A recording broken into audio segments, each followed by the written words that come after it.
अस्सलामुअलैकुम। फिर से एक बार स्वागत है आपका अपने यूट्यूब चैनल यूके एजुकेशन में, जिसमें आज आपको चतुर्भुज के बारे में बताया जाएगा और चतुर्भुज के कुछ प्रकार बताए जाएंगे जो आपके एग्ज़ाम के लिए बड़े इम्पोर्टेंट है। चाहे वो आपका कंपटीशन का एग्ज़ाम हो या किसी भी चीज़ का हो, चाहे वो 10th क्लास हो या अदर क्लास हो। तो चलिए शुरू करते हैं। सबसे पहली चीज़, आपको ये बॉक्स नज़र आ रहा होगा, तो इसकी डेफिनेशन कुछ इस तरीके से होगी। देखो, इसको बोलेंगे हम चतुर्भुज। चतुर्भुज बोले तो ये चतुर्भुज होगा, चार भुजाओं से घिरी आकृति को चतुर्भुज बोलेंगे। चार भुजाओं से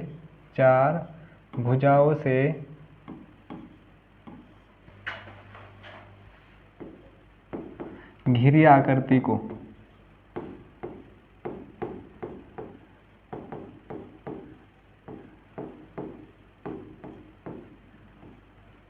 चतुर्भुज कहलाती है।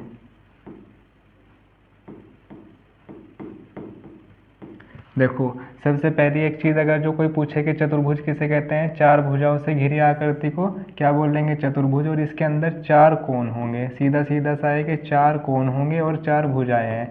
ऐसा नहीं है कि चार साइड तो हो गई, भुजा तो हो गई, लेकिन इसके अंदर एंगल कोई नहीं हुआ। फॉर एग्जाम्पल, आपने इस तरीके से चार साइडें ले ली, लेकिन क्या इसको आप चतुर्भुज पढ़ेंगे? बिल्कुल भी नहीं। इस तरीके से जिसके अंदर चार तो साइड होंगी और चार ही क्या होंगे, एंगल होंगे, जो कॉर्नर यानी के चार कोण। कोण का मतलब है जो कोने बने हुए हों। जैसे इस बोर्ड पे चार कोने बने हुए हैं, इसी तरीके से चार भुजाओं से घिरी आकृति को चतुर्भुज कहेंगे और इसके अंदर चार कोण होंगे और चार ही क्या होंगी, भुजाएं होंगी। और तीसरा पॉइंट आप देखोगे, पहला पॉइंट ये हुआ चार भुजाओं से घिरी आकृति चतुर्भुज और चार कोणों से, जिसके अंदर चार कोण होंगे। तीसरा पॉइंट इसका यह होगा कि चतुर्भुज के जो चारों कोण होंगे उनका योग कितना होगा, 360 डिग्री होगा। चतुर्भुज के चारों कोणों का योग कितना होगा, इनका सम्स जो देखा जाए तो होगा 360। ये इतने डिग्री होगा।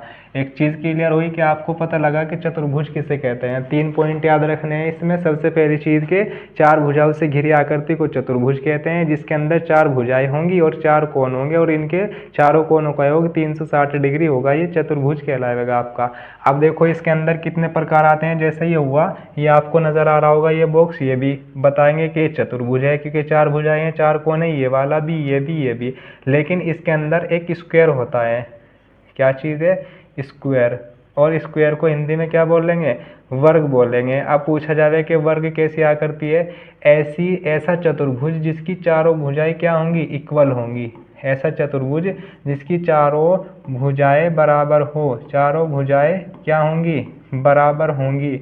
बराबर, चारों भुजाएं बराबर हों, चारों भुजाएं बराबर हो। और प्रत्येक कोण कितने डिग्री का होगा, प्रत्येक कोण, जो कोण होंगे, एंगल बनेंगे, वो 90 डिग्री का होगा। प्रत्येक कोण कितने डिग्री का होगा। देखो, अगर ये फॉर एग्जांपल ये आपने यहाँ तक के 6 सेंटीमीटर ले ली, तो ये भी आपकी कितनी होगी, 6 सेंटीमीटर। ये वाली साइड भी कितनी होगी, 6 सेंटीमीटर। और ये वाली साइड भी कितनी होगी, 6 सेंटीमीटर होगी। और यहाँ पर जो कॉर्नर पे एंगल बनेंगे वो 90 डिग्री के बनेंगे। दूसरा पॉइंट हुआ आपका कि 90 डिग्री का एंगल बना, यहाँ 90 डिग्री का एंगल बना, यहाँ 90 डिग्री का एंगल बना।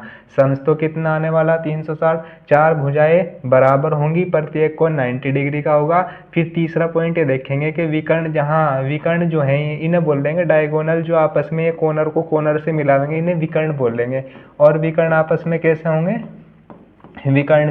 विकर्ण आपस में बराबर होंगे। विकर्ण आपस में कैसे होंगे, बराबर, यानी ये इक्वल हो जाएंगे, बराबर होंगे। तीसरा पॉइंट हुआ आपका, विकर्ण आपस में बराबर होंगे। चार भुजाएं बराबर, प्रत्येक को 90 डिग्री का, और विकर्ण आपस में बराबर। अब चौथा पॉइंट देखेंगे कि विकर्ण जहां एक दूसरे को कट करेंगे, यानी प्रतिच्छेद करेंगे, वहां 90 डिग्री का एंगल बनेगा। ऊपर से देखो 90, इधर देखोगे 90, इधर देखोगे 90, इधर देखोगे 90। तो आप लिखोगे विकर्ण एक दूसरे को 90 डिग्री के कोण पर प्रतिच्छेद करते हैं। विकर्ण आपस में एक दूसरे को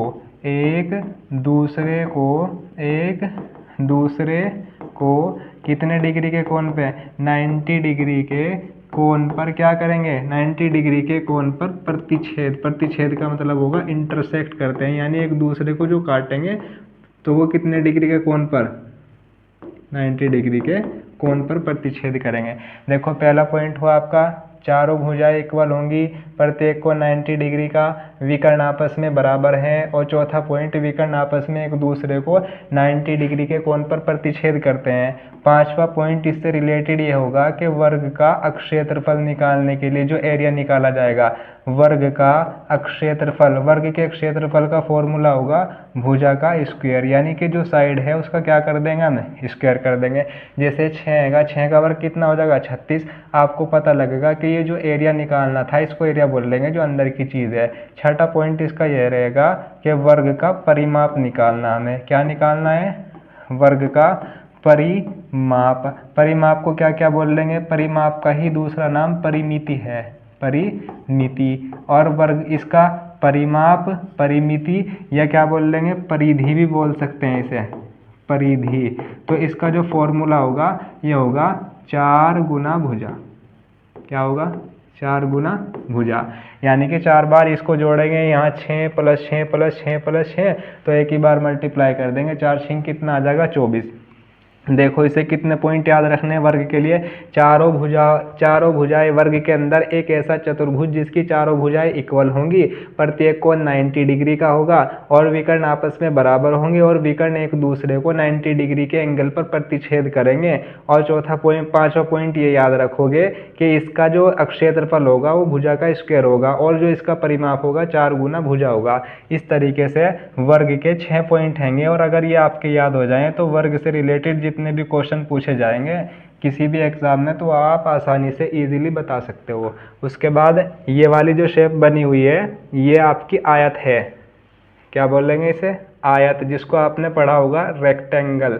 तो अब इसके बारे में पढ़ेंगे, इसका स्क्रीनशॉट ले लीजिए फिर आगे देखते हैं।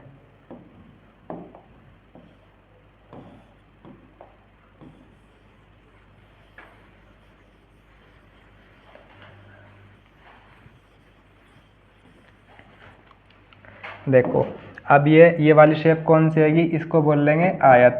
अब देखो आयत में और आपको देखने से ही पता लग रहा होगा कि आयत में और वर्ग में क्या डिफरेंस है। देखो इसमें सारे के सारे चौकोर बना हुआ, ऐसा बना हुआ है कि सारी साइडें इक्वल नज़र आ रही है, लेकिन यहाँ पे ये वाली ऊपर वाली नीचे वाली के इक्वल नज़र आ रही होगी और ये वाली इस वाली के इक्वल नज़र आ रही है। तो आयत इसे बोल लेंगे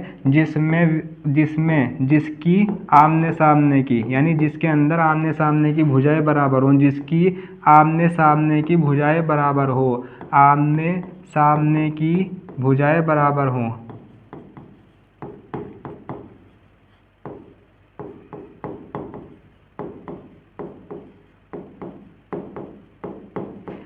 एक ऐसा चतुर्भुज आयत किसे बोल लेंगे, एक ऐसा चतुर्भुज जिसकी आमने सामने की भुजाएं बराबर हो। और दूसरा पॉइंट इसमें लिखेंगे कि प्रत्येक कोण 90 डिग्री का होगा। प्रत्येक कोण कितने डिग्री का होगा, प्रत्येक कोण कितने डिग्री का, 90 डिग्री का होगा, प्रत्येक कोण 90 डिग्री का होगा।